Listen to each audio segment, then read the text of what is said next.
G'day listeners, welcome to Bar Karate, the sailing podcast. My name's Jordan Spencer and it's that time of the week where we get to hang out with some cool sailors, but of course I have to share the mic with my two idiot mates. So first off, let's bring in Mr. Brett Perry. Greetings, Exalted One. BP.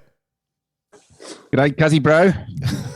Coming at you live and loud. Oh, of course, you're in New Zealand. Of the long white cloud here in Auckland, and let me tell you, it is a long white cloud. Oh, always. Yeah, she's raining hard. But anyway, a bit of sun earlier, but that's all right. I think we've got some sun coming. Yeah, well, we got plenty over here, so I'll send you some, mate. Let's bring in the other bloke. He had a voice that could make a wolverine purr. Mr. Nick Boyce. Yeah, you should get some sun in about November. I reckon you should be right. Yeah.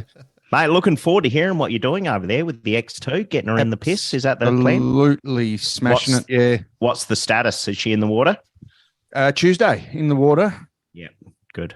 Cuzzy bro's going the X2. Love it. Yeah, looking forward to seeing how she goes on the Hooraki golf. Get out there and Hauraki golf. Yeah. Hanging around with those foiling shitters. I was just going to say, will she get able to pass one of those foiling shitters? No, not allowed to. They've done their days. Okay. In the big boat. Yeah, right. Oh, well, the 40's about. Yeah, the 40 though. Yeah. No. Cool. We'll be out and there. And then going, shit, I wish I designed it with foils. No, we're happy with where we are, but it's so cool. The vibe here is so cool. I love it. You know, it's so exciting being down in Auckland. It's a good we nation. could do a whole podcast just on that. Oh, couldn't you? Down in the viaduct. Holy shit. Yeah. Maybe we shouldn't. We'll call that an X-rated one. We'd do it, but we just can't afford the beer prices. Well, exactly. Oh, don't start me. Righto, come on. Cool. All right, bring in our guest. Yep, we shall. Yeah, okay, cool. I'm watching it right now. Cool. Okay, all right. Well, we love the Dutch. Is one thing we love here on Bar Karate. We're big fans of the Dutch. And we love the Finn. So we thought, why not? Let's just combine somebody that's got both those attributes. So we've reached out and we've got a man who went to the Olympics for the Finn in 2020 and finished fourth. He won a world champs in the laser 2014. And he's gone close on the Finn as well, a second and a third at the world champs, multiple champion, very famous sailor, and very happy to have him on the show, Mr. Nicholas Heiner. Welcome to Bar Karate, buddy. G'day, guys. Great to be on. Welcome aboard, Nick. Prior to the show, just for the listeners, BP held up his Heineken, just to showing his love for the Dutch, of course. Commitment to the cause, the Knights' cause. As Jordan said, yeah, we love. We've had quite a few Dutch sailors on, but I've got to say, Nick, your attributes are up there, my friend. You've done well. Yeah, no, it's. After two girls, you need a guy, eh? It's two Dutch girls. Yeah, got to keep this equality thing in check. In check. Exactly. That's right. You make some rules for it. Well, we are genuine. We've spent a lot of time in the Netherlands, and it is just a great bunch of people. You're a good race of human beings. It's a lot of fun hanging out with you blokes. So we're normal size as well too. Yeah, normal size. Yeah, that's it. You actually might be a bit short for a Dutchman. Yeah, you're kind of short. You're only 6'1", right? Yeah, 6'1". Come on, man. I'm not American. What's that? 186. I don't know what 6'1" surfboard, but yeah, I would say a little nice and average. Nice and average. Yeah. Nice and average. Just enough to keep your mouth above the water, just in case. Yeah, mate. Only just depends if you're walking around in Lelystad or in Amsterdam. Yeah, that's right. But speaking of water, mate, obviously the Heiner name, you kind of had no choice, right? Yeah. To jump into yachting, and especially where you lived, also. Yeah, I guess you're born and raised in it, eh? And you love it or you hate it in the end. But it turned out I loved sailing, so kept going in it. Yeah.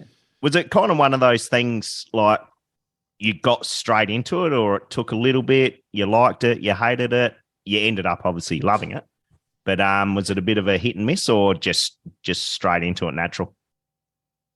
No, it's pretty. I've been kind of ever since I was born. I guess I've been involved in, or at least been in the sailing scene throughout my dad, and traveled the world to go and visit him while he was doing campaigns like Volvo's or Olympic campaigns. And so from a very young age, of course, been kind of in the sailing scene, and whenever I had the chance, I was always on the back of the boat or in the coach boat. So in a way, I always learned and just seen how the guys did it from early age on. And eventually, I think when I was 6, I got my first Optimist, and I was with like where we lived in Enkhuizen. You probably know the place. There was like a little, 50-meter wide canal. And after school, I'll just jump in the boat and just do like hot laps, just reaching around. Yeah. And then realized I enjoyed it and wanted to pursue something in it. So yeah, it's a situation where you've come from a pretty solid pedigree.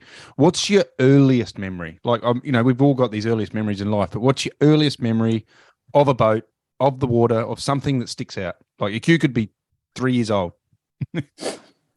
I think, two that kind of popped to mind. I'm not sure time frame wise, but one is that back in the days, the Maxi 80s, I think it was. Oh, the Grand Mistrals, yeah.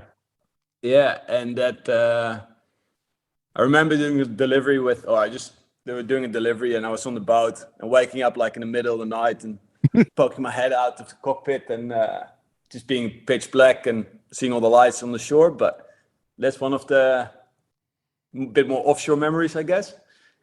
And the other one was with with the Mum 36s they had back in the days, that the Bruno, or the Synergy, that Dutch boat. And they were training out of Scheveningen, where I live now. And I was in the coach boat together with Bart-Jan Wilton. And somehow we ended up both in the water, just backflipped off the coach boat. And it was freezing cold, Holland. I think it was probably early March. So probably wasn't the boat that you remember. It was probably the cold water. Yeah, that part. I do remember the hot chocolate as well, though, afterwards. So there you go. You earned it. Yeah. Yeah. What about as an extension of that question, the first, you're hanging out with pro sailors as a kid. What's the first sort of the most sailing tip that you remember or you still use today? Is there anything that sort of you just went, oh, wow, what was the first big realization you had? Probably run harder than the grinders. That's scary on the football field. Nice. Love it. Yeah. Oh, I can imagine, like, you would, growing up around, the likes of, people like Tommaso Chieffi and all the guys that did the Volvo, all those sorts of dudes, pretty influential. Do you run into a lot of those guys now? No, actually, it's quite funny. First time really, I did a bit more the big boat sailing was last year on the Volvo 65 in Mirpuri, and Willie Attendale was there as well. Yep. Yeah. He was like, I recognize or remember you. And it's like, fuck yeah. It's like, that's back to the days of, the ocean race days. And Acid days and Brunel. The young guys exactly. back. Yeah, it's pretty cool. Very cool. So what happens? You're 6, you're doing hot laps in the Opti. What's the next? Is there a yacht club in Enkhuizen? Or do you have to venture across the dike to Lelystad for a bit of yacht racing? God, no. You don't. I knew that answer. Just start from literally the canal in front of the house to the I guess where all the moored boats are in our harbor. Yeah. It's on the other side of town. Just learning how to sail and they call it the com, like the little area inside the harbor, and started building spinnakers from Optimist because the Optimist was too slow. So so I started building spinnakers and Genicus because that's what all the big boats had as well. And then eventually had a few lessons and I was allowed to go into the IJsselmeer. And then I guess progressed through there and actually started racing quite late. I think only when I was 11 or 12. But yeah, it was, especially in the early days, was always out in OP and just try and have some fun and make the boat go faster, I guess. Yeah, love it. Love it. That whole element of just having fun. Your parents have done the right thing. They just let you muck around for the first 5 or 6 years, rather than trying to force you into racing. So good on you. Unless you ask them for it, I guess. But And did you ever get to a stage where you just went, "Oh, I'm actually kind of doing this well"? When was that stage when you sort of went, "Oh, hang on, I'm not too bad at this"? Well, definitely not as a youth. I think I came second to last on the last day we got off the last place, but we did. I did for 20 ISF Worlds in Poland. Yep. The Youth World, sorry. Yep. I must say we were very unprepared. We only did like 3 months in the boat before that and still half an event, but somehow we managed to qualify and off we went to Poland. And yeah, came second to last. So that's a great start to international. Nailed it. Yeah. So yeah, I guess, well, especially in the early days, I did quite a lot of different boats and even also some big boat sailing. And so I didn't really put the hours into one boat. And it was only kind of after 2008, I would like to say, that I jumped into the laser standard and start putting some serious hours into just one boat. And then that's when the results start to kick in. So, yeah. Well, you obviously won the 2014 Laser Worlds. Huge result. It's a while ago, eh? Yeah, I mean, yeah, but to have that in your arsenal, we were all good that long ago, for sure. Yeah. but the point is that you did all that and you've won the Worlds. How was that? I mean, that must have been a rush. I mean, you've gone out there and there you go, you've pulled it off. Yeah, it's of course pretty stoked. Was a bit of out of the blue, to be honest. Like we're getting close to podiums and stuff just occasionally, but definitely wasn't the favorite for that World. We were fast. We were very fast. We worked a lot with Dan Slater in the build up to that out of New Zealand, and we could join in with the Dutch. Had a bit of a training squad going together with the Kiwis, or over the winter time, or the Kiwi summer. We were down in New Zealand and training with those boys, and that made us proper fast and race ready for the season. And then had a bit of a last minute change in the coaching side, and it just fell into place, and just had a great event, and somehow I always do quite well in Spain. I don't know what it is, but always in Palma and any events in Spain, summer comes quite natural. So now it's a cool place to race as well. A lot going on with tides and different winds, and really all-round event, and it was quite fun. So it was just a bit of a luck, but it was definitely also a bit in the making. So it was cool. It's interesting because much as we sort of muck around and bag the laser on this show, the number of superstars in that fleet is just insane, and it just never stops. And to win that World, you beat Tommy Burton, who went on to win an Olympic gold. But across that fleet, there's just it must be so difficult to even get around the top mark first at some stage. Like it's just the standard's insane. Yeah, standard's insane, and you kind of see it still. Like the guys I was racing against, they're still up there, and it's like well, this is huge. Yeah, and even the Germans and Aussies, they're all still up there, and it's basically the same guys. It's so hard for the new guys to kind of kick the old guard off. It's if they don't change class or stop sailing, like it's. I would say out of the top 10, it's still the 7-8 guys I was racing against back then. So it's it just shows so much experience and such a level in the fleet. It's pretty amazing. Is it just that there's only 7 or 8 people in the world that can suffer?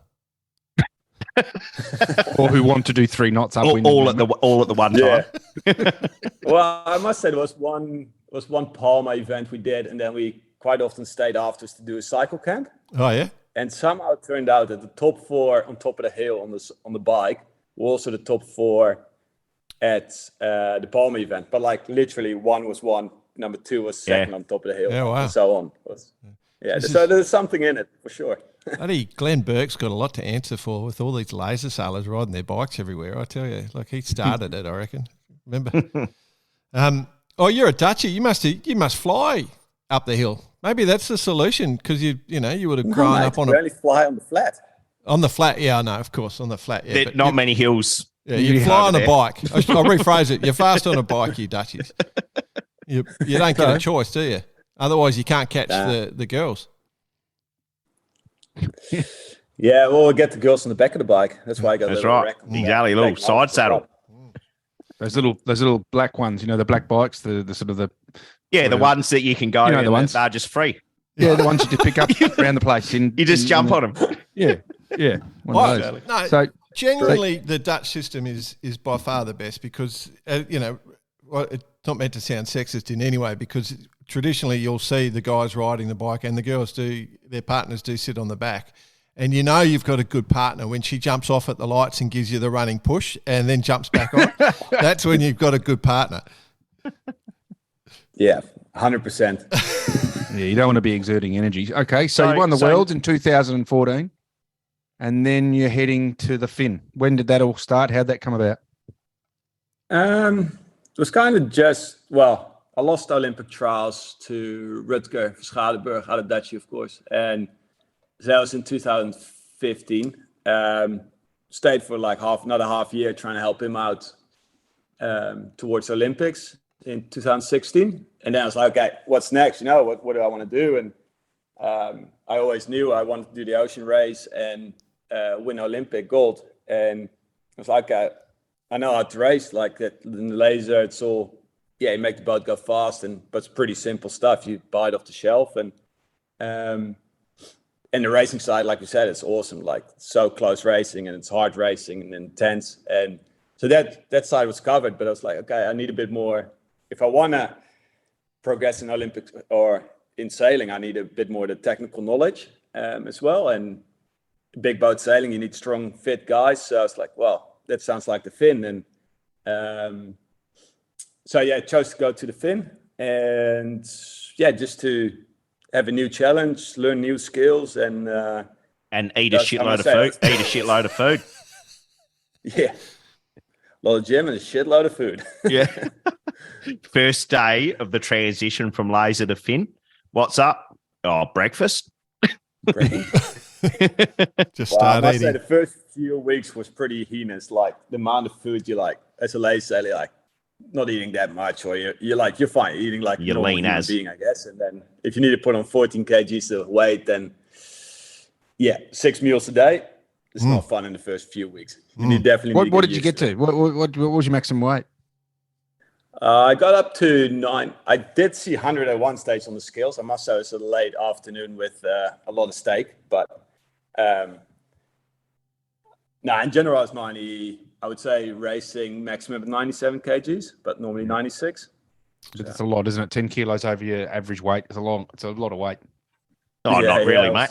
Yeah, pretty easy. Been there, done that. Yeah, that's different sort of weight though, Bicey. Oh, okay, yeah. Copy. Not in the belly. Don't worry, we're all working. Weight. When you jumped on, we got a lot of Finn sailors listening onto this show. When you jumped on the Finn the first time, right? You've been sailing lasers, and then you went sailing for the Finn the first time. What was the difference? What did you notice? Wow, I mean, actually, kind of because my dad had a Finn back in the days, and so it was in the harbour in Enkhuizen. So quite often when I didn't feel like going to the gym in the laser, I just jumped in the Finn. Yep. For a good old workout, and I guess that's like. Literally everything is heavy in the boat. Like just even trying to carry it up the ramp or putting it on top of the car, it's it's a workout. It's the boat is heavy, it's powerful, it's but bloody awesome to sail. So it's just the sheer loads and what you need to hold and the downwind free pumping. It's pretty brutal. It's awesome. Yeah. What about let's do a little bit of technical stuff on the Finn. So like we got a lot of people interested in, as I said. So once you jumped into it and you thought, right, here we go, did you do a lot of research on which hull you wanted, which mast you wanted, what sails, or did that change much? So what was the process? Well, from the very start, I just got two things. Like in a way, by that stage, the Volti Fantastica was already out, and it was clearly that basically everybody, you needed that boat. Yep. That hull. So that's the easy one. And then you got two mast builders, one in Holland, Hitmast, Yeah. They've always been up there, and the other one is Wilkemast, and same with the North Seal. So in a way, you just get the basic kit, and of course, the original one was to go with HIT, being a Dutch brand and doing well, and you got the resources there. But the big one is actually we started working with Rafa Trujillo, a Spanish fin sailor, offshore sailor, and it's just to get as much fin knowledge in. And so he was great for that first year, and I would have liked to continue working with him, but he went back to Aussie. Yep. Or he went down to Aussie. Yep. But yeah, so it's just getting the right people in to really fast track that side, the technical knowledge, and just the specifics of fin sailing. And that's, that was a great help.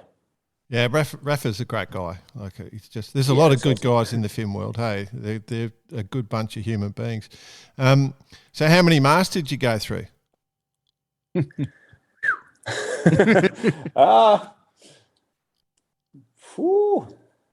I would say the first one, I would say 12, I guess. 12. Within 5 years in the end. Far out. Yeah, but that's also because we changed brands halfway, so it's a bit, it was a bit more. But we did a lot of development with Hitmast, so it was kind of just helping them out or like trying to develop that mast. But it's definitely a lot of gear went through it. So. Yep, I'm intrigued, because any cat rig, it's like the laser. I'm sure when you were sailing lasers, you were trying different mast sections and just looking for the right sort of responsiveness. But with the fin, obviously, you can build them to how you want, and you can build them with the materials you want. So even your resin system, or what sort of fibers you're using will change everything. So it's layups, everything. Yeah, how you wrap it, the whole thing. It's pretty awesome. Yeah.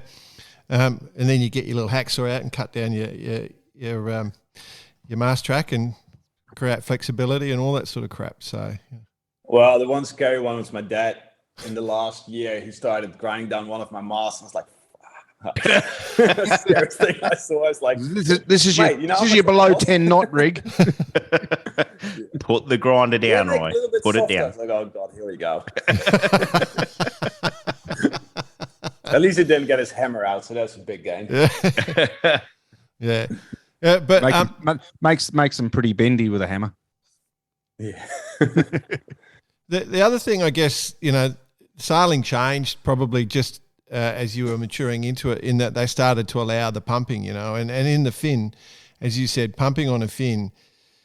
Yeah, for non-sailors, trying to explain that pumping a fin is kind of like getting a small car and just giving it a quick tug as you try and pull it up the street. It's not lightweight. You've got to be pretty strong. Yeah, no, I must say I love it. I love that part of the fin sailing, the downwinds, and being able to just free pump and do whatever you want with the boat. Just like be one way super subtle and a lot of feel, and the other times like just bloody rock and roll. Just jump grind through the boat it. Just grind it down the waves. It's I must say I've got some bloody good fun memories of the downwind. It's now everything going foiling, and you just want to stay away of the waves, of course, and not get wet. But it takes away a big dimension of sailing, I think. And I sail the Moth. I love it. It's a great feeling. But man, the downwinds in the fin, or even laser, like it's pretty awesome if you get in sync with it all, and you're going downwind with max heart rate, but then the boat still feels so light. And it's pretty awesome feeling. Really, actually miss it. I wonder, Nick, if you ever got into the gym. One day you walk into the gym and there's bodybuilders have got, on the seated pull machine, have got the full stack, and they're just straining to get 2 or 3, and you sit down with one arm and just do the full stack. Like that's, mate, day in day out. Every day in day out. Exactly right. It's exactly right. But that you walk into the gym and now they have grinding machines. They actually have a fin pumping station. Yeah.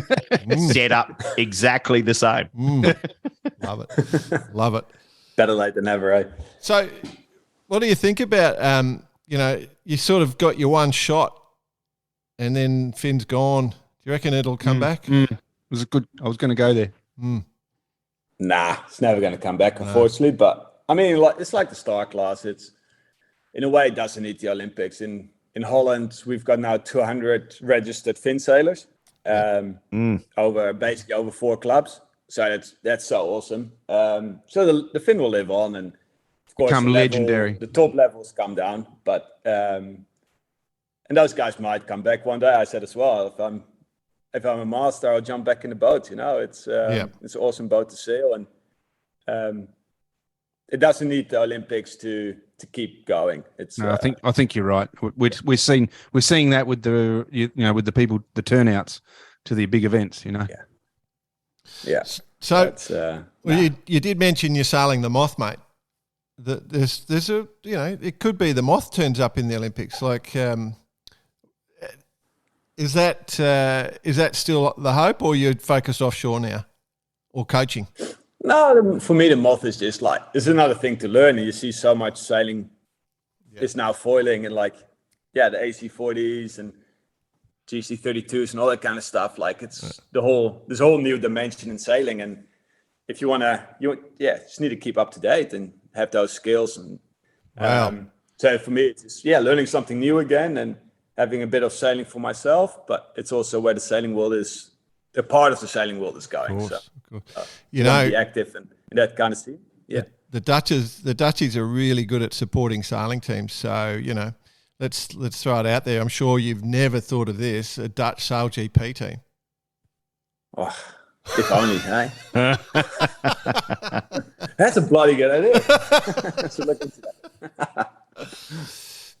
With an event on the Islamere. Yeah. Mate, it'll be millions of people. Yeah. Not sure if it's deep enough, mate. Yeah. Well, fall high. Yeah, maybe Just don't come off the foils, dude. Don't come off the foil. Easy as that. Yeah, simple. Just we'll just dredge a parking spot. Yeah. So we need a bit more practice in that part then, but yeah, it'll be good. So obviously, it's kind of youth Olympic classes, all those sorts of things, and a bit of offshore, dabbling into the offshore side. Is that where you see yourself now for the next little bit, offshore or the sail GP team? No, we were trying to, I always had basically 2 goals, and it was I guess that's also where I've been kind of growing up in, I guess. But the Olympic side, and that's for me, it's over now. Had my shot in Tokyo, and it's time to move on. And I always want to do the ocean race, and but in all honesty, I think where the race is at now, and for me, it lost a bit of its charm. It's and I think as an athlete, you want to race against the best guys and in the coolest circuits, and for me, that's a sail GP now. I think it's at least where you also keep racing. The Cup is awesome, but you race once in the 4 years for a month, and that's it. And I think what the sail GP is trying to set up now, it's an awesome product and it's awesome racing, and it's pretty frustrating to not see a Dutch team in there. And but we'll be trying to get some change in that. Oh, mate. I tell you, you know how much I'd love to see a Dutch team in there, because I'm sick of red and white colours and blue and red and white. Like the Aussies have got, and the Kiwis, they've got their black, we've got green and gold. A bit of orange in the fleet would just, it would go, it'd look. As opposed to the Dutch flag. Yeah, I know it's red and white. I know, I get that. At least they're like us. Our flag's red, blue and white as well, but at least we've just, the Aussies have split away. We'll go. Is that hence, the listeners can't see this, but hence the orange hat you've got on today? No. Yeah. No, I like what you've done. It's already supporting it, eh? Too good. Yeah, that's it, mate. We love it. Oh, there would be no bigger supporter than the Dutch fan base. Yeah, 100%. In the whole world. Be sick. Mm. Yeah. Yeah, and the only problem with the Dutch is if they were out celebrating in the race was had one in the Netherlands, it'd be really quiet, no atmosphere, No one will turn up to watch it. Yeah. Nobody having a laugh and drinking. That'd be unbelievable. Telling stories. Yeah. Especially having an Amsterdam event, it would be terrible. Yeah. Mean it. The only issue with doing an Amsterdam event, Bud, is that, some of these youngsters would be lost. They wouldn't turn up to the boat the next day. They'd have to have a lot of reserves. It might be the Dutch chance then, to get a good result. speaking of just back to the ocean race a bit, have you been observing, or I get a kind of mixed messages from different people that either watch it, don't watch it, loses its luster, love it. Where you at with it? Yeah, it's a little bit. I find it harder to follow this time. I do follow those because Rosalind is in and Annemieke. So we still got a few Dutch, but I think they're going around with 4 boats. It's a bit of a shame, to be honest. And I think in a way they say it's the new training grounds for the French Vendée Globe. It's a bit. Yeah, it lost its charms a bit, and it's definitely back in the Eben Embro days or the races like last race where it's super close. It definitely had more interest in it, so I think that hopefully next edition it comes back. It definitely needs a bit of change, I would say, but it's still an awesome event, and I think the boats are pretty cool, but it needs a bit more. Do you have any desire to act? Do you have any desire to be sitting on one of those boats? Like, has Rosalind said to you, just the intensity of and the slamming and living inside the bloody coach house is something you want to do, or? Nah, to be honest, I think as sailor you want to get wet, right? Feel the element, feel the salt air in your face. Yeah, I think you get claustrophobic in there, mate. You could do. Oh yeah, I reckon it'd be heinous. Yeah. It kind of like an oven through the equator, and it looks a bit like a dog box. Like you've been put in the kennel for 6 months. Yeah, it's good you don't. I feel a bit like that sometimes. Dear. But are you, because the Mirapuri boat, is she doing some of the European legs or the 65? No, they just pulled out actually, or they're doing a bit of a calibration. What do you call it? Recalibration thing together with Trifork. Oh yeah, I think it is. So the boats, or I'm not sure in what fashion it's going to go and do the next 2 legs, but I think the boat will be sailing. I'm not sure if it's on the Mirapuri or Trifork, but yeah, she'll be competing. Okay. So. Yeah, cool. Right. So what are you doing mostly with yourself now, mate? Like, are you coaching? Yeah, actually did a bit of coaching last week and a half in the Lasers and the Finn Masters. So that's been, to be honest, quite nice to be back in that kind of scene and just seeing the guys trying to improve day in, day out, and trying to help them with some bit of knowledge and from back in my days, I guess. So now that's actually been real fun. But the majority of the time, just trying to do big boat sailing, and just trying to find money for the CLGP, I guess, and in the meantime do as much big boat sailing as I can. Just stay on the water and the occasional moth session in there. So I think that's for me. It's I love to be out on the water and just try and do that as much as possible, and trying to earn a buck some money nowadays instead of just spending it on Olympic sailing.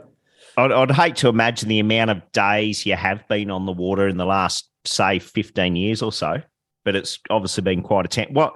How do you go from a schooling and study point of view? Was that just kind of kick that down the road, worry about it later, or you've managed to keep something going through that time? No, I basically finished it as soon as possible. I did a bachelor in sports management and business.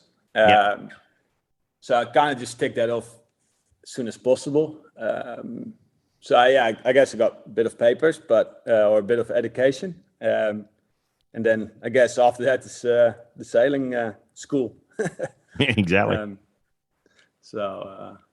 Luckily I finished that off as soon as possible. Yeah, get it out of the way. So what boats are you on at the moment? The big boats. What are you doing? What regattas and events are you at, mate? Last year I did just a bunch of random stuff, just like one-offs, and just try and do as much different stuff to see also what I like, kind of what circuits, classes, and I realized kind of, I guess as Olympic sailor, and maybe also a bit of a single-handed mindset, but I find I really enjoy the classes where you, as a tactician, quite often as an Olympic sailor, you get put in a tactician role. Yep. but I didn't like just sitting on the back of the boat. I rather still like an Edgels or the M32s where you're still involved in making the boat go fast, or at least involved in the boat handling, and still like feel like you're actually sailing instead of going like, hey, we're tacking, jibing, and trying to communicate as well as possible. So at the moment, doing a lot of M32 sailing. Yep. And so it's a bit of difference, bit of high performance side, but that helps again, hopefully for the SLGP. Are you sailing the M32s in the States, or are you doing that in States and in the States and in Europe, and then we'll go a month or the next 2 legs in the ocean race. I'll do with Team Yayo, the Dutch campaign. So it'll be really awesome. I really like the offshore last year, just to, you're always trimming, steering, and making the boat go fast as well. So it's, still keeping a bit of that sailing side, I guess, to it. I really enjoyed it. So it's that sense. Not dissimilar to a lot of our guests. You've sailed a shitload of boats. What's the coolest one you've sailed, you reckon? Blazer? Ooh, that's a tricky one. Big boats wise, Volvo 70, I think. Yeah, this good is answer. Sheer power of it. Yep. I've only done 2 days on it, but I was like, that was pretty cool. Yeah. They were a great boat. You know better than it. Here. Good answer. Indeed. I got paid for that one. Yep. Tick. Done. Karate. Perfect, man. Okay, so what about because you did all your training, you did a lot of time in New Zealand. Are you going to try and do summers down there still? Is that part of your program, or are you're stuck in Europe from now on? No, actually, someone asked a Kiwi girl to marry me recently, so definitely. I didn't know you were getting married. Congratulations! Is this like an announcement, an international announcement? Does Molly know? I'm guessing we're probably not the first. You already know. Oh, that's cool, mate. Yeah. No, congratulations. She said yes, though, right? Yeah, I said maybe, and then. Oh God! I saw a hesitation there. I'm working on it. You've done very well there, mate. She's a fantastic lass. Yeah, no, she's good. Yeah, congratulations, hey. Oh, a bit of inter-country breeding. I wonder. So, what will you end up? Do you think you guys? How does that work? For you got a Kiwi who's still in doing the Olympics, and she's still going for it, and you're a has-been just sitting on your ass in the Netherlands. old brick. Yeah, mate. Like, to be honest, I was in Palma in a year, and it's like all the guys were still like, "Oh, what are you doing here? You're back sailing." It's like, no, just the house husband, like cooking and cleaning, doing the dishes and washing the clothes. Yeah. Yeah, exactly, and getting croissants in the morning, and taking the Jenkins down, ready for when they come back in. Yep, all that stuff. Yeah, racer chaser. Yeah, I like it. So now it's I guess still in the sailing scene and Olympic sailing scene that way, but for the big boat sailing, I guess at least in the European summer, you need to be here, and she still needs to be here at least for another year, leading up to the Olympics. So. Still be the endless summers like we've done in the last 10 years. Wow. That's kind of good, I guess. Except winter, for COVID. So. Yeah, true. That's a bit of a shock. I did hear about how hard it was being apart for 2 years there, mate. So I've heard her side of it anyway. Don't worry, Jordan's not as big a stalker as you're thinking he is now. But how do you know all this, mate? Oh, well, we sat on a bus next to each other. No. So then if you're going to do some of the boat scenes, so obviously a lot of people in Oz and Kiwi land listen to this, so there's plenty of regattas down here, so there's probably a few people going, oh, maybe I could get him on board. Absolutely, I'm there. Yep. Okay. I like it. Good. Okay, there we go. Good. There's a free plug. So we've got sailing legend. We'll do some Heinekens when we're over there. Oh, yep. Okay. BP's already gone. Yeah. I mean, there'll be a couple of my boats here. They'll be looking for some people. No, it's all good. Sweet. What about when you look at the offshore races? So, we've talked about the ocean race was, one of your childhood dreams. What other races that are there that you really look forward to? Like what is it? Are you going to do the Fastnet, for example, because that's coming up in a little bit of time? Are the Hobart, are those sorts of things that you want, or do you want to do like ocean crossings? No, I think for me it's more like a nice mix. I think I really enjoy the inshore racing and just especially the one design inshore racing, just intensity of that and just the close racing. So I think that's always going to be what I'll be aiming for as well, and rather do that a little bit more on the high performance side. And then, I think that with the offshore sailing, I did last year the Middle Sea race, and I thought that was a really fun race. Just with so many corners and chill changes and just always being on your toes. Like just what boat were you on for that one? German team, Raphael, Elliott 52 over Vale. So that was pretty cool, and that gave me a good taste, at least for those kind of 600s. I would love to do like Hobart, and I think the Caribbean sounds pretty fun as well. Caribbean 600. Again, a lot of sail change, a lot of legs, different legs, and that's. I think just a great, trying to find a good mix between offshore sailing and keeping the fun inshore, close racing side. Yeah, well, I mean, the M32s are going pretty good at the moment. I think we had Lammy on just to talk. We were interested in doing a little bit on the 32s. Obviously, kind of a few pro circuits going, owner-driver circuits, I think it is as well. So, and they've got the Worlds. When are the Worlds? I'm trying to remember. I've forgotten. September. In the lake. On Lake Garda? Yeah.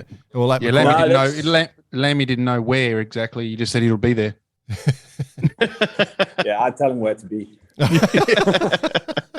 He listens. As long as he knows he's looked after. We all know Lammy very well, so we know that he just sort of gets told where to be the next day. So I mean, that seems to be a pretty cool series, and they are a lot of fun, easy fun, I think, and so I think that's a good one to be involved in. Have you gone close to? What's the worst crash you've had in one of those, mate? No, we've actually been pretty good so far. We have some reckless drivers. No. No, we actually, I must say, last year we broke, I think, 2 wrecks of other boats. So that was quite sort of entertaining. But is that why you're sailing along and all of a sudden they break and you just fall in the water, or what's the deal there?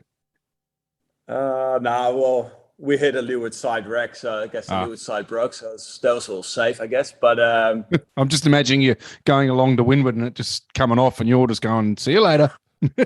12 boats reaching into a reaching mark, and somebody pulls over. It's not fun. No. Yeah. We actually had a good one, by the way. Yeah. It ended up with minor damage, but actually it was first event last year in M32, new team.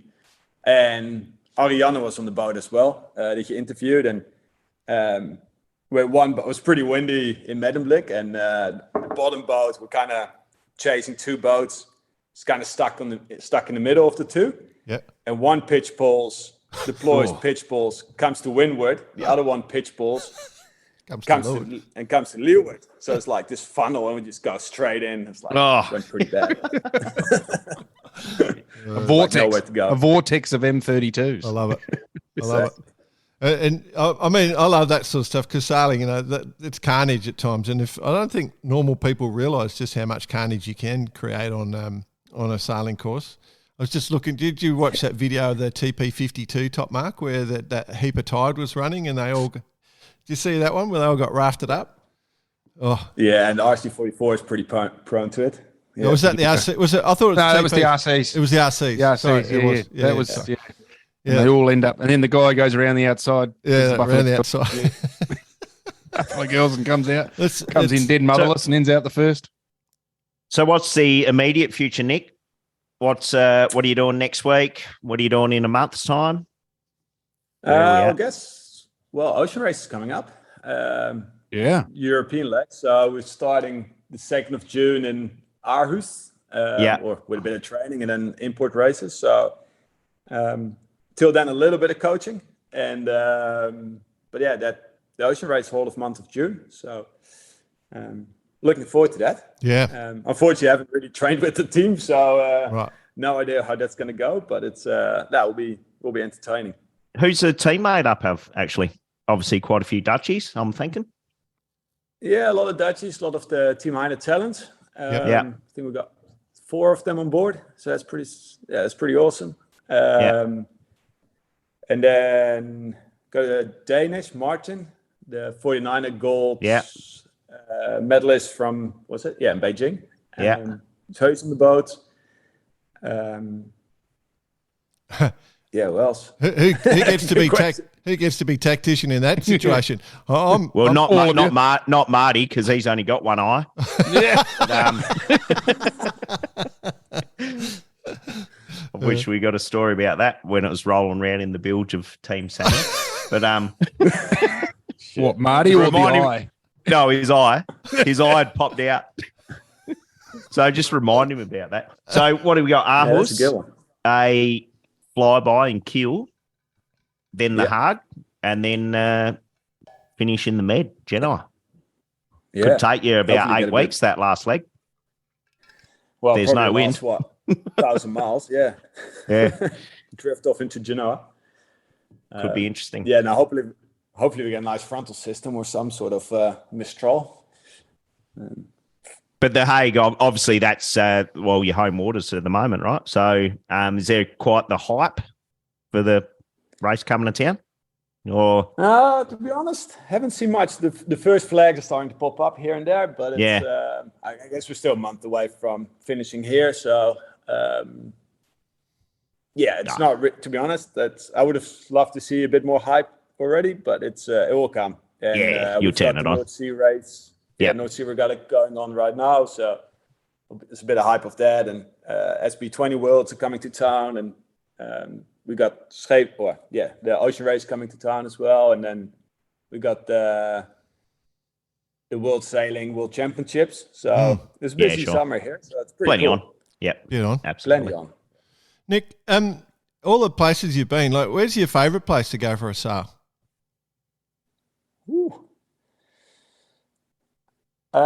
Actually, Nelson, New Zealand. Oh. Yeah. Why is that? Nelson.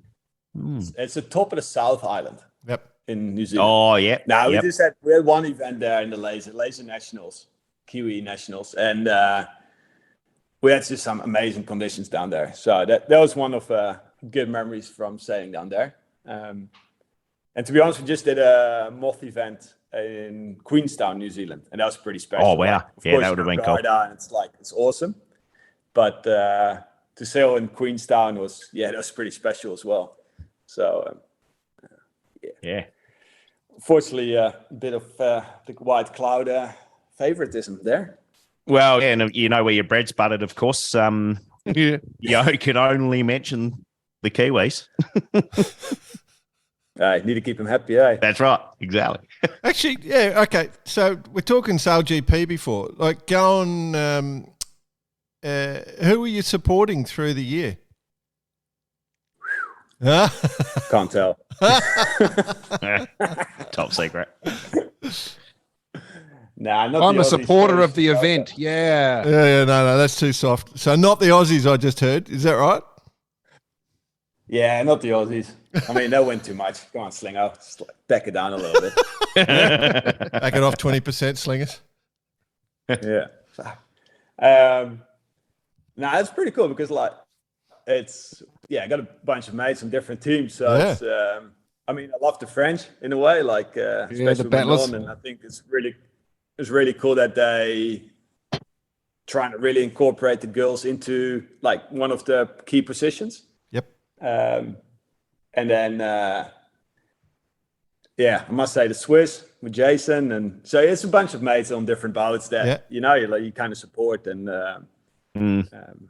so no favoritism yet, but we're waiting for the Dutch or for some orange shirts up there. Yeah, Absolutely.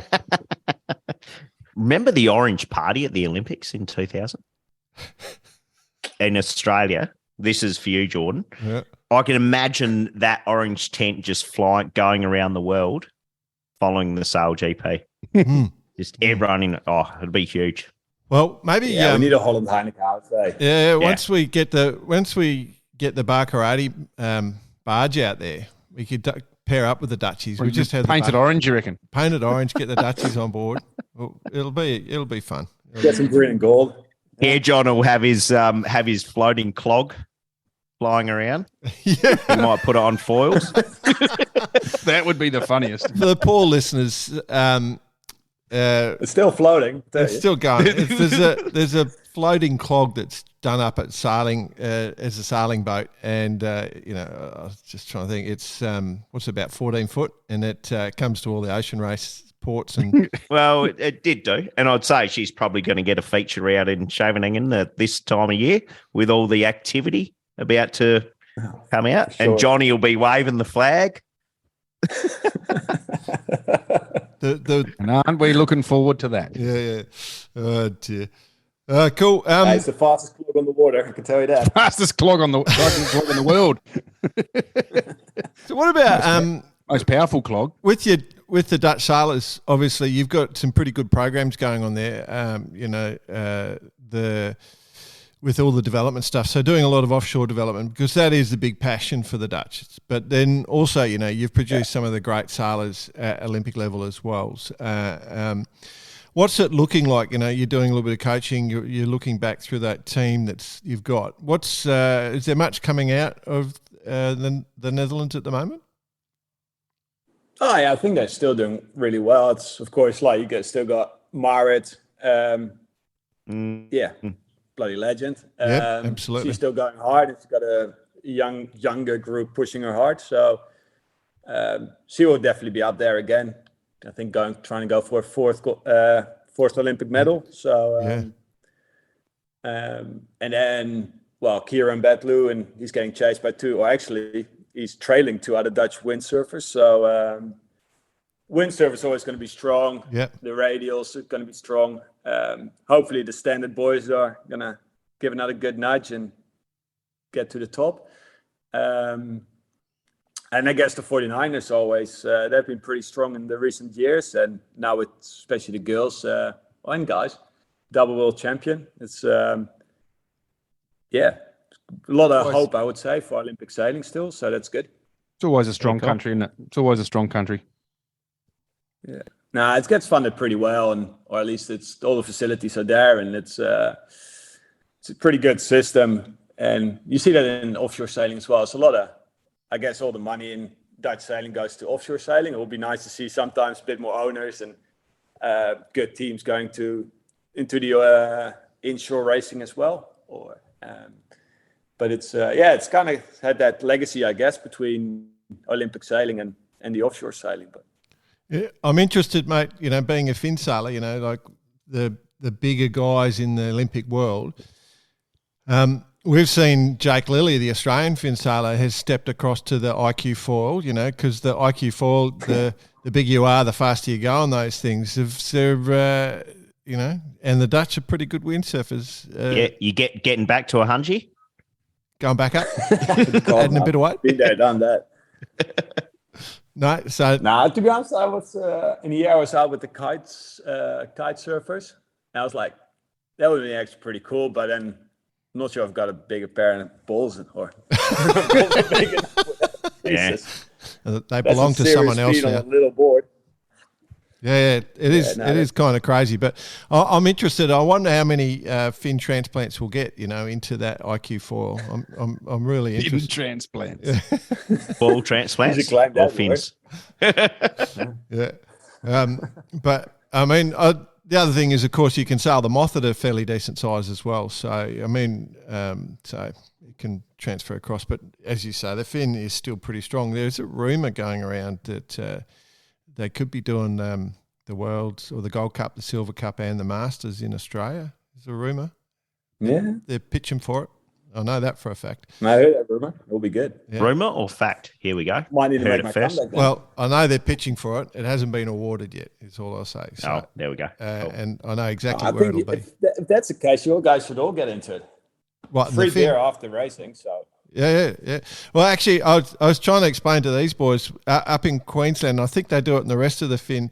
What they do here when they have state champs is you do your 3 races in the morning, and then they have a long lunch all afternoon, and that happens both days. So that's how to do a regatta, if you ask me, Mate, that's you've taught me into it. Yeah, and you've been putting the weight on for it too, boss.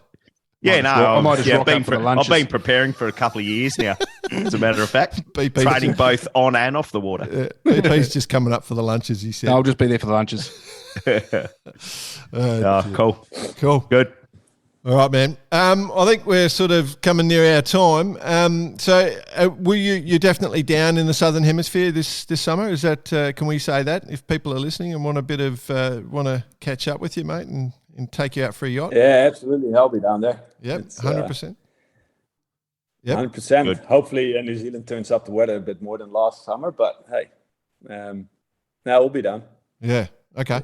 Righto. Well, your name's on the list for getting on one of my little boats. So that'll be a trip up to Russell, though, which is not too bad. Yeah. X Not too to bad. it. Yeah. It's good. You'll have Bit of motorbike yachting. yeah. You'll have a ball, mate. And you're on our list for having a few beers for a catch up. It's a deal. All right. Only a Heineken though. Awesome, Nick. Thanks we should for get taking the time, mate. Yeah, mate. Good to catch. Yeah. Too good. Thanks, Good on you, guys. man. Cheers. Awesome. See ya.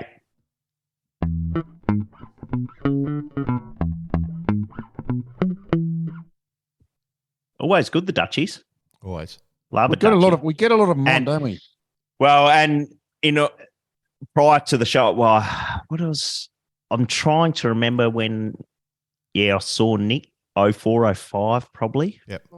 As I was saying, and he was just a wee little fella back then. Mm. Look at him now, just all grown up. All grown Like, got up. Olympic medals and stuff. Yeah.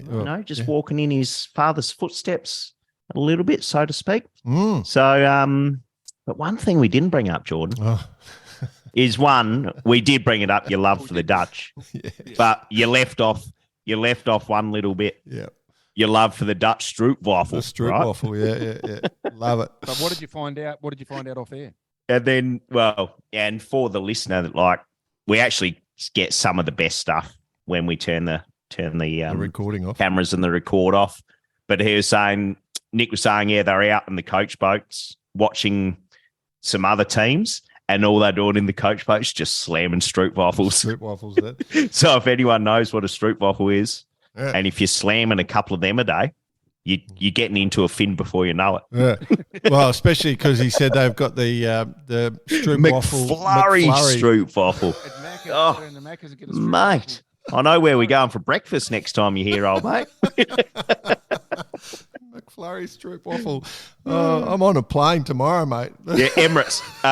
Amsterdam, please. When you're flying home. Oh, no, I'll just get the same flight home. Instead of go get a Straight Take off McFlurry. the ear. By the time you've cleaned it, I'm back on. Yeah. Oh, dear. Drip, waffle, McFlurry dripping out of your mouth. No, but obviously successful, in more ways than one, the Netherlands. Always been up there, Olympics. They love the offshore, and I'm sure the stopover coming up is going to be massive again. Like, they're just fully behind it, especially with the history of the race as well. So, yeah, everyone get down there to the Hague and have as good a time as we did last time we were there, Jordan. What's on tour stays on tour. At one stage, I started to sober up because I thought, Bossy's not going to sober up. I need to watch him here. And you know that theory about, stealing not stealing, just those black bikes are there for everyone. Yeah. Yes. You can just jump on one. Yeah. No, apparently not. Oh, dear. We do have a good time. Cool. Yeah. Other events, other news, club events. I've got a genuine club event, and I bought this one in I wanted for our overseas listeners just to get a taste of what life is like in Oz. Or what the names of places are like. Yeah, in just Oz. the names of places. Is your mic down a bit, BP? I don't know. Can you hear me? Well, that's better. That was better. But so May 27 and 20. May 27 and 28, the Humpy Bong Yacht Club Women's and Girls Regatta at Humpy Bong near Woody Point in Queensland. So Humpy Bong Yacht Club got a Women's and Girls Regatta, and yes, that is a genuine name of a suburb in Australia, Humpy Bong. Yes, go for all your jokes now. Yes, but well, it's on Hornybrook Esplanade.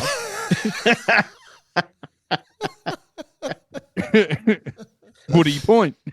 Oh, I love it. Beauty. It is cool. But anyway, for the women and all the females out there, that Humpy Bong, it is big grassy area, plenty of grass to launch from. Good for really? dinghies. Yeah, good. Oh, other type of grass. Okay, got it. Oh yeah, but it is true. It is true. The names of places. It reminds me of that little sketch we had on a couple of weeks ago with Jean-Claude Strong when they said where she was from in the Etchells. Yeah, well, like we said, we're not going to chuck glass. What do you call it? Chuck stones in glass houses. That's it. Yeah, exactly right. Oh dear. Jack Lloyd, listener of the week. I got something. Have you? Go for it, BP. I don't know if you've seen it. Have you seen it? Are you talking about the message from Paul Van Bellen? Is that the one? Got him. Yeah. He's late, but he's in. Yeah. It's a good one. Give it to him because we've had a bit of a busy week with everyone else, but it's pretty cool. Yeah. So he just sorry, Paul Van. This isn't a made up name. No, and it's a good Dutch name, isn't it? Paul Van Bellen. Bellen. No, Bellen. Van Bellen. Yeah. Anyway, guys, just listen to your podcast for the first time. It was with Bjorn Dunkerbeck. Nice choice. You guys did a great job interviewing him. Very keen windsurfer, and it has been hard in the past to get a candid conversation with the Terminator. And you guys did it. He mentioned in the podcast about the Fiji event that he's going to. I'm actually doing some of the filming at that event and highly anticipated by windsurfers around the world. There's going to be some effort to put on a live stream. This is what we're trying to get to. So maybe if you guys could give a little bit of promo for the event, consider it done. So, Paul, just keep us up to date on which socials to follow, but we'll be sure to get it up there, get it out there. He's offered to do a few crosses as well if we want. That'd be awesome. Yeah. So, cool. Nice one. To Paul, welcome, and thanks for. Maybe joining. we could send the merch pack to Fiji. Well, that's it. He probably doesn't know that merch packs never turn up. He'll take you seriously. Well, this one may or may not. I might hand deliver it. Oh, hand deliver it. Yeah, there you go. Oh dear, I love it. Cool. Any other nominees or nothing else was? No one else is good enough. No, I think Paul Van Bellen's won it. Yeah. Yep. Yeah, we need everyone to step up their game. But all right, okay. Yeah, a bit of an average week.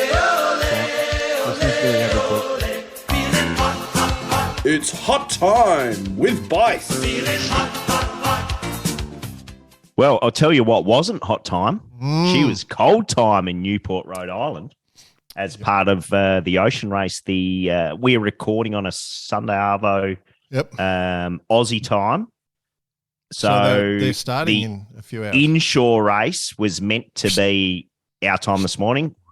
Safety is, of course, number one concern. But it looked absolutely Heinery. Heinery. Look up that word in the dictionary. Yeah. In Newport, Rhode Island. And they've postponed it, and they're going to include it as part of the offshore leg start. So whether that means doing 2 laps instead of 1 or 3 instead of 2, the course is up on their page. It's that course that we normally do in Newport. It's pretty much the same standard course. And I'm just trying to pull it up for people so I can show it, or explain it. But on the imports bias, normally. A few VIP guests get to go and do the race. I wonder if they're going to get to go on and will be they'll just be going across to Aarhus. Yeah, might just the whole way. Can't get out. Can't get off. Once you're stuck in the cockpit, you can't get out. Yeah. Or I wonder if there's like some sort of cannon that the guests get shot out the back with. Maybe. But anyway, yeah. So they'll be starting in as we're recording. It's just under 12 hours, so they're not far from getting underway. Have you guys checked the weather to see if there's anything exciting? Negatory. I'll have a quick squiz. Go and try and pull something up while we're doing. But while you're pulling that up, we see the crews have been announced, of course, for the leg start, and notably we've got Charlie Darlin joining 11th hour. So, and it's a double pointer, right? This leg, is it? It's an ocean crossing, so yeah. So, but this is kind of your last big part. As spoken about when we're speaking with Nick, so they get to Aarhus, they do the flyby to Kiel, they go to The Hague, and then, potential for another bit of Heinery maybe in the Bay of Biscay, but then they got to go back into the Med and make their way to the finish in Genoa. Yeah. So, they're out into plenty. Well, it's nice when they start, but they're going to just miss it. I think they'll probably the system's going to punch up and away, but they will be able to get into a nice stream that's going to run in exactly the right direction for the Gulf Stream, and so we might get some pretty quick times. Yes. Yeah, you'd imagine if they get it right, it's going to be some big mileage days. Not forgetting it was the Volvo 65s, this particular leg, that they got the record. Yeah. So that condition or that system that probably cancelled the racing a bit, moving out. So they're going to be on the back of that, and they need to go fast because there'll be a ridge following it that could slow them up. So they need to motor will be the best way to describe it. You mentioned Charlie Dallin, Bice. I'm calling this the three Charlies. The three C's. The three C's. It's the three Charlies because apart from Charlie Dallin, who of course is two-time AMOCA world champion, who is joining 11th hour, and it is a double point leg, exactly as you said. Just made sure of that whilst off air. Charles Cordrelier. Ooh. Yes.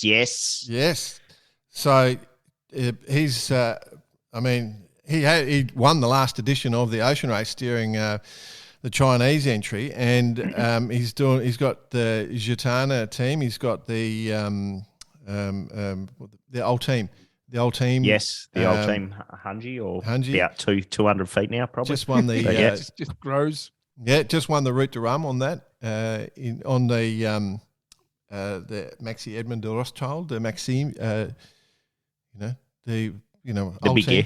The big gear. The big gear on the old team. Anyway, and then Abby and Sam back on as well. So fairly formidable. Talking team. Wholesome. New mast. Wholesome. Yes. Absolutely. Yeah. So that's the double. Saw a picture of the boat. They had the stick in. They'll be ready to go. Or they bribed the race officials to not have the inshore race. Just for a bit of fine tuning, shall we say? What's the third Charlie? That was a week ago when they got to town. The Ocean Race have just signed Charles Heidsick, the official champagne of the Ocean Race. Very good. They just signed it. It was all Charlies. So, which is one of the grand marks of the champagne houses based in the Rem region of Champagne. Best known producers of vintage and non-vintage cuvee. Free plug for you there, Mr. Champagne producer. Mr. Champagne, Mr. Charlie, what's his name? Heidsick. Anyway, so three Charlies champagne for the Ocean Race. It's interesting. Yeah, three Charlies. Very good. Okay. What else, Bice? So from that, just a bit of a replay there. Obviously, Wholesome back on the start line, as we just mentioned, and Team Europe, being shipped to Europe from Halifax. Yep. And having been met actually AIMA Sports 2 in Halifax after they dropped their rig. Yep. Fair chance they might have had a bit of a good time as well. Oh, mate, I got to tell you, we got to get a Canadian on. Boys, I've been spamming you because I found one. No, because I found that show called Letterkenny. Letterkenny. Yeah. Oh my yeah. god! And I'm loving it. Like it's the funniest thing I've ever seen. Oh, That's yeah. why you got. I'm trying to put my your kids lumberjack hat on. I'm trying to put my kids to sleep, and I'm watching it out my headphones in, laughing my How head you off. going, What are you mate? laughing at, Dad? What are you How laughing you at? finding it? It's hilarious, isn't it? Oh, I love it. Love it. So great. Anyway, so we got to get a Canadian on and do all the Canadianisms that they've got. But geez, that's a funny show. Yeah, the Canadians. Love it. The lad behind Northern Australians. the people behind that. Why would you want to wear a belt? Why would you want a belt? Sounds like I've converted. Buy a pair of jeans for $60 and $30 for a belt. Finally, boys, yes. on a somber note, Absolutely. This week, possibly one of the more famous yachties in the world has left us 8 bells, Buddy Melgers. I don't think there's many people you'd speak to that, one, don't know the name, and two, of that generation know how good he was and the way he conducted himself on the race course, off the race course, and the amount of people that look up to him. Big loss for the yachting world, Buddy Melgers. It was all over all the yachting pages. So for those who don't know, so he was an Olympic gold medalist in the sailing in 72. He won a bronze in the Flying Dutchman in 64. He won the Star Worlds in 78, 79. He won the 5.5 metre world champs 3 times, 67, 73, 83. 5-time E-Scow national champion, which are those crazy boats we've got to get a go on, 65, 69, 78, 79, 83. And 7-time Skeeter Iceboat world champion. Yo! 1955, 57, 70, 72, 74, 80 and 81. How cool is that? And 3-time Yachtsman of the Year. And also won the America's Cup, defended the America's Cup. So it's quite a record. Obviously, he's been inducted into the America's Cup Hall of Fame. He obviously there are plenty of there is the whole Melgers family and the Melgers type boats and brands. So they're definitely a big part of it. So yeah. Yep. Not only from an American point of view, but global. Yep. What a legend. Anything else from you, boss? No, all clear. I thought I'd bring up that obviously the 50th edition of the Fastnet is this year. They run it every 2 years. It's 22nd of July, so we're not that far away, and the build-up's starting to happen again. X2 BP. Ooh, etsy getsy. Oh, Good. Could be Got good. a couple there. Potentially. For those working on it. The Sunrise is the defending champ. Of course, we've had some of the team from Sunrise on board on the show, chatting about after their win last time around. Again, finishing in France in Cherbourg. So yeah, I'm just getting a bit fired up because that's the next major. That's the big one. You're right. Yep. Definitely wanted to give a heads up to that we're into it, and of course, I know the organisers, the RORC, have been thinking about flying us over and hosting some of the commentary and hosting events. So we're just looking at anchors at the moment to put the barge at Fastnet Rock. I was actually just got to do a quick half itch around the rock. By then, it should be painted orange. There is they just announced, speaking of Fastnet, the Plymouth Fastnet 500, which is, I think they did their first one last year. They've made that ongoing now. That's a new race that's going to be ongoing. So the second edition goes 13th of August, 23. I just thought so that's from the Royal Western Yacht Club and around the Fastnet Rock. That one, lots of people doing laps. I should have put that in club events at this stage. It's still growing. The other one that's going on at the moment is the 68 Regatta. The Maxis. Yeah. Mm-hmm. Yeah, Regatta des Tres Golfiers. It just finished. In Napoli. Napoli, out of Napoli, so sailing in the Gulf of Capri, I believe it is. That's it. And it's looked actually, one would imagine, if you're going to such a location, sun's out, enjoying it, all the footage I've seen, pissing with rain, freezing cold. Well, this is true. Thanks, climate change. with the closing of the Formula One Grand Prix this year in Italy, it did cop it. Absolutely. Oh, yeah, it did. You're right, BP. You're right. Yeah. Anyway, that jump online if you want to check the results for that. The other one that was on, of course, was the Club Swan Regattas. Yes. Yes. It's going from strength to strength. Those guys just having a great time, aren't they, really? Yeah, they're doing good. So in Sardinia, fantastic. And they had plenty on. There was plenty of wind. I think the first day was blowing out, and I think the last day was blowing out. And so racing in the Club Swan 50, the Club Swan 42, and the Club Swan 36. So all one design racing. So it's a dream. It's a dream come true. Plenty on. Some good racing across the classes. The first day, a press release we got sent through. This is a bit grown up too, having press releases. We've never signed up to get any press releases, but they all turning up in our email. It's good. Well done to all the PR people. They obviously haven't listened. Yeah. But on day one, day one when it was blown out, they were talking about how everyone went foil boarding, winging. Oh, wing dinging. Yeah. So I'm just wondering, is Swan bringing out a wingding? Oh, 1K design. Wingding. Very expensive. Very expensive. It's got a bloody nice cove stripe down the side, though. Oh, yeah, with a little arrow at the front. Yeah. Bit of teak deck. Teak on top. Oh, that's a good idea. Oh, it is. It is. Actually, I might do that, yeah. Teak deck, Swan. Seeing I haven't even got mine wet yet, but anyway. Seems I don't even have one. The good thing, though, like if you are a Swan owner and you're buying into this, you are getting a full program, and it'll be awesome because it just keeps rolling. So the Nations Trophy, the next event is the Nations Trophy again in Sardinia, 20 to 24 June. So it just continues it's non-stop. on. Yeah, non-stop. Good tour, wouldn't it, to be on? Yeah. Into Spain in July for Copa del Rey, Mallorca. Dip my toe in the water.